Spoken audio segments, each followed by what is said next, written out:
tomadas por los políticos, contrariamente a lo que esperamos, no se concretan en la defensa de nuestras aspiraciones o derechos. Como bien se podría pensar, se han olvidado de nosotros y como muestra de ello, lo siguiente. Se ha diezmado y sigue diezmándose el poder adquisitivo de las pensiones con el ridículo aumento anual del 0,25, propiciado por el gobierno actual y anteriores. Y la caja única está casi vacía. Exigimos que las pensiones se actualicen con el aumento correspondiente al IPC anual. Aun siendo los perceptores de las pensiones más bajas, debemos ser en innumerables ocasiones el único soporte que mitigue de alguna forma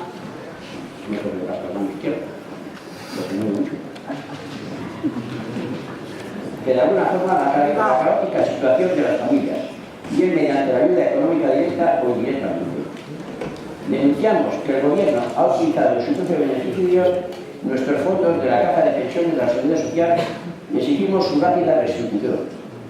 Denunciamos la injusticia de la actual pensión de viudedad y exigimos con carácter inmediato, mínimo y progresivo se debe al 70% tantas veces prometido.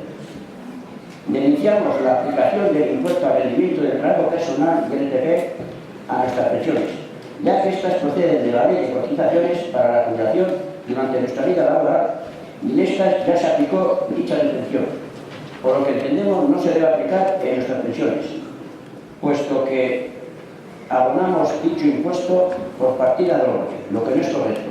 Exigimos su devolución inmediata y anulación de dicho impuesto. No, un momento, no he terminado, ¿eh?